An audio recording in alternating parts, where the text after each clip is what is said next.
Le duel du jour sur France Info, il oppose ce matin Laurent Geoffrin de Libération à Sylvie Pierre-Brossolette du Point. Bonjour à tous les deux. Bonjour. Bonjour. Et on revient sur l'autre passionnant feuilleton de l'actualité. Il y a les Bleus qui pètent les plombs et puis il y a aussi Dallas. Dallas, c'est le psychodrame dans la famille de la femme la plus riche de France, l'affaire Liliane Bettencourt, qui pourrait devenir l'affaire Woerth puisque la femme du ministre du Travail travaille auprès de Liliane Bettencourt et que celle-ci est soupçonnée d'évasion fiscale. Est-ce que c'est une grosse affaire, Laurent Geoffrin ? Oui, c'est une grosse affaire. Enfin, pour ce qui est de Mme Woerth, ça deviendra une affaire quand on aura un élément, si on l'a, qui tendrait à prouver qu'elle a participé à des manœuvres frauduleuses. C'est pas le cas aujourd'hui. Bon, il se trouve qu'elle travaille là. C'est malencontreux. Quand on est la femme du ministre du Budget, c'est embêtant. Mais bon, c'est tout. Au pire, il y a une espèce de suspicion. Je trouve que ce que révèle l'affaire, ça renvoie à des choses un peu plus générales. C'est qu'il y a un cynisme et une perte des valeurs communes incroyables dans la classe dirigeante. C'est ça le fond de l'affaire. Et ça se rejoint avec le football, d'ailleurs. C'est le même. Les gens, on dit toujours les jeunes ont perdu leurs repères. Je sais pas, les cités difficiles, il n'y a plus de repères. Il n'y a plus de repères chez les bourgeois. Chez les gens qui dominent. Ils ne songent qu'à faire du pognon. Vous prenez l'exemple de la famille Bettencourt. Voilà, cette dame, alors volontairement, involontairement, sur l'objet du procès, a donné une somme folle à ce photographe. Mais alors, dès qu'il s'agit de payer l'impôt, alors là, on paye des conseillers financiers pour y échapper par tous les moyens et pour empêcher que cet argent, qui n'est volé à personne, qui sert à construire des crèches ou des croûtes, là, aille à la puissance publique. On veut le garder pour soi, pour en distribuer, en disposer souverainement. Il y a une... comment dire... la démocratie de marché, c'est un régime dans lequel la corruption est à toutes les portes. Et donc, il faut un minimum de vertu, comme disait Montesquieu, des classes dirigeantes, pour faire en sorte qu'elles tiennent debout. Mais si les gens qui sont au sommet de la société se mettent à se comporter comme des braqueurs ou comme des tricheurs, à ce moment-là, pourquoi se gêner ?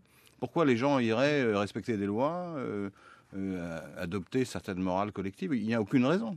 Et après, on voit effectivement les joueurs de football, c'est pareil, ils se tapent totalement de savoir si c'est la France, pas la France, etc. C'est pas des footballeurs, c'est des milliardaires.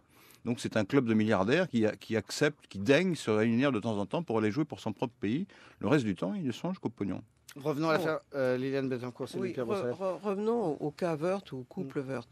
Je constate, point 1, que Éric Woerth a plutôt été un ayatollah anti-fraude que le contraire. Il s'est donné un mal au point que le reste du gouvernement, même Nicolas Sarkozy, enfin toute cette classe dirigeante cupide, comme le décrit Laurent Geoffrin, s'est dit plutôt mais qu'est-ce qui lui prend ? Enfin, il a vraiment été très très loin pour essayer de coincer les fraudeurs qui avaient des comptes en Suisse, dont il paraîtrait, d'après ses enregistrements volés chez Madame Bettencourt, qu'elle en aurait. Bon. Mais vraiment, Éric Woerth n'est pas du genre à transiger beaucoup avec ce genre de choses. Point 2, sa femme, effectivement, n'est que salariée de la petite structure qui place les dividendes de la fortune déclarée de Madame Bettencourt en France. Pour l'instant, sauf preuve du contraire, elle n'a rien fait d'illégal et elle n'avait pas accès à l'éventuel aspect immergé de l'iceberg de la fortune Bettencourt. Cela dit, c'est vrai que la femme de César, etc., enfin on connaît l'adage, c'est très embêtant dans un pays qu'un ministre ait effectivement une femme qui puisse être soupçonnée de pouvoir bavarder avec son mari d'affaires dont elle pourrait être au courant et qui ne soit pas très glorieuse. C'est très injuste, ça pourrait être le cas du mari parce que si la femme est ministre, c'est bon. Mais les conjoints au sommet de l'État sont quelquefois obligés de sacrifier leur carrière. C'est le cas d'ailleurs pour les quelques journalistes femmes qui étaient femmes d'hommes politiques. Enfin, Anne Sinclair a arrêté à un moment donné. Il y a eu tout un tintouin quand Christine Ockrent a été nommée à France 24 parce que son compagnon a mis des affaires étrangères. C'est très très difficile de fixer une règle. Quand elle a été nommée. Oui, quand elle a été nommée alors qu'il était déjà ministre. Mais il faudrait régler ce problème par des règles de déontologie. C'est très compliqué. Alors, Geoffrin ? Ce qui me frappe, c'est la le conseiller financier, alors peu importe son nom, on ne va pas faire de délation. C'est un héritier de Joseph de Maistre, quand même.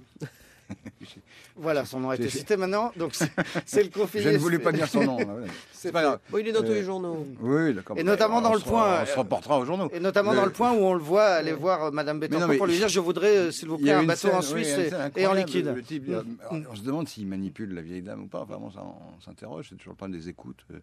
Outre que c'est pas très légal de faire des écoutes. Enfin bon, maintenant qu'on les a, on les lit.